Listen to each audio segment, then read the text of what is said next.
আমি আর ওয়াজি করব না। আল্লাহুম্মা আমিন। রব্বানা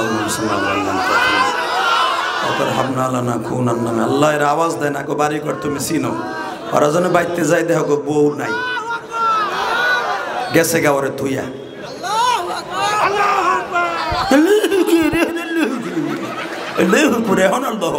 বউর বড় বউর ডরে বউ থাকবো না লেখা জাগা মতো মারো বেটা। রেডি? হ্যাঁ, তুমি আবার আন্তাজে মারতাছে বেশি বেশি। ততদিন কালে গভর্নরের বাড়ির সামনে বাবা গার্ড থাকতো না, যখন তখন সবাই দেখা করতে পারত। খলিফাতুল মুসলিমিন হযরত ওমর মসজিদ নববীর বারান্দা ছিল তার বেড, 24 ঘন্টা একটা খেজুরের পাটি বিছানো থাকতো। বাজান পাথর দিয়ে বানানো একটা বালিশে হযরত ওমর ঘুমাইতেন। ওই বালিশটা যদি মাঝে মাঝে না থাকতো, এই হাতটাকে বালিশের মাথা লাগাইয়া আস্তে করে খলিফাতুল মুসলিমিন ঘুমাইয়া যাইতো। মদিনার ধুলাবালুগুলা নাক দিয়ে ঢুকতো। ফজরের রক্তে উঠলে ওমরকে দেখা যাইতো, চেনা যাইতো না ধুলাবালুতে। এইটা ছিল মুসলমানের খলিফা।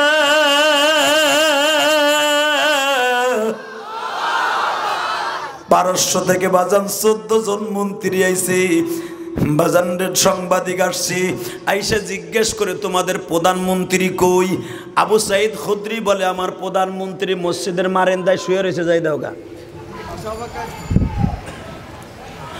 কই বেড়ায় কয় খে আমাকে পারস্য সম্রাট রুমে কায়সার হ্যার গাঠ হ্যার বিছানা যারা লাগে 14 জন নারী লাগে খালি তার বিছানা জারতে।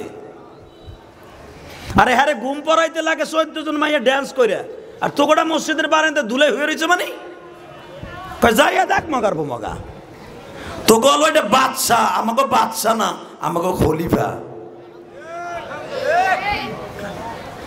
ঠিকই তারা 14 জন যায় দেখে আমিরুল মুমিনিন হযরত ওমর খেজুরের পাটিতে হইছে।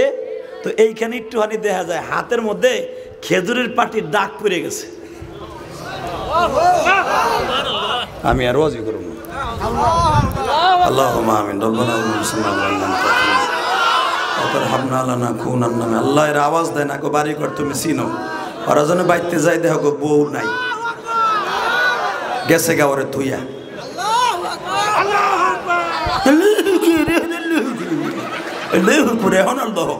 বউর বড় বউর ডরে বউ থাকবো না লেখা জাগা মতো মারো বেটা। রেডি? হ্যাঁ, তুমি আবার আন্তাজে মারতাছে বেশি বেশি। এদিকে তাকাও ভাই, রাজশাহী আইছিলাম কত আশা কইরা রে। তবে গত বছর বাইরে মাদ্রাসা আইছিলাম তো ওরা মোটামুটি বাড়াইছে, ওরা বুঝে কোন জায়গায় সুবহানাল্লাহ আল্লাহু আকবার দিতে হয়। আপনার কত বাড়াইতে আরো 3 বার আইতে হবে মাঠে। তারপরে রেডি? এই যে তোমাকে মন্ত্রী প্রধানমন্ত্রী কয় হ, এই যে খেজুরের পাটির দাগ পড়ে রয়েছে, দাগ ডাক দাও। আমরা আসছি করতে রোমে কায়সারের থেকে।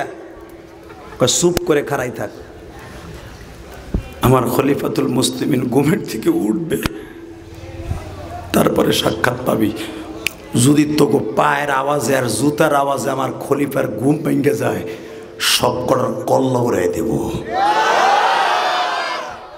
তোকে চোরের মতো তোকে রুমে কায়সারের চোর রাত ভোরের নারীলে হুকুম করে মদ খায়। আমার খলিফারে তাই ভাবিস না, আমার খলিফা রাত 12টার পরে টর্চ লাইট লয়ে প্রত্যেকটা রাস্তার মোড়ে মোড়ে ঘুরে। কোন জনগণ ক্ষুধার্ত, কোন বাড়িতে কেরোসিন তেল নাই, কোন বাড়িতে আটা নাই ময়দা নাই, কোন বাড়িতে বাচ্চার খাবার নাই, কোন বাড়িতে অসুস্থ মানুষ ঔষধ নাই, কোন বাড়িতে পানি নাই, আমার খলিফাতুল মুসলিমিন নিজে মাথায় কইরা কলস বইনা ওই বাড়িতে পানি পৌঁছায় দেয়। সারা রাত সফর করছে, খবরদার ঘুম ভাঙলে কল্লা উড়াই দেব। ওনে বয়ে থাক মগার পমগা। তোমরা চিনো আমরা রোম সম্রাটের থেকে আসছি, তো রোম সম্রাট থেকে আসস আর তুই আসমানিতে আসস, তোর জায়গায় পুঁতে ফেলবো যদি তোর আওয়াজে আমার খলিফা উঠে। তারা সিলিন্ডার করে কয় ভাই ঘুমায় রয়েছে, কোনো বডিগার্ড নাই, নাকের মধ্যে দিয়ে মদিনার ধুলাবালুগুলো যাচ্ছে, নিশ্চিন্তে ঘুমিয়ে আছে, আমরা দেখতেছি সে নাক টানতেছে।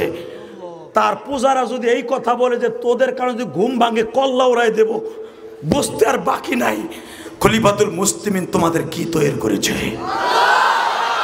যাদের মধ্যে, যাদের খলিফার মধ্যে এত প্রেম, আল মারউ মান আহাব্বা, আল মারউ মান আহাব্বা, আল মারউ মান আহাব্বা। আমার বুঝতে আর বাকি নাই এই দেশ কেন অতি তাড়াতাড়ি সারা বিশ্ব দখল করবে না।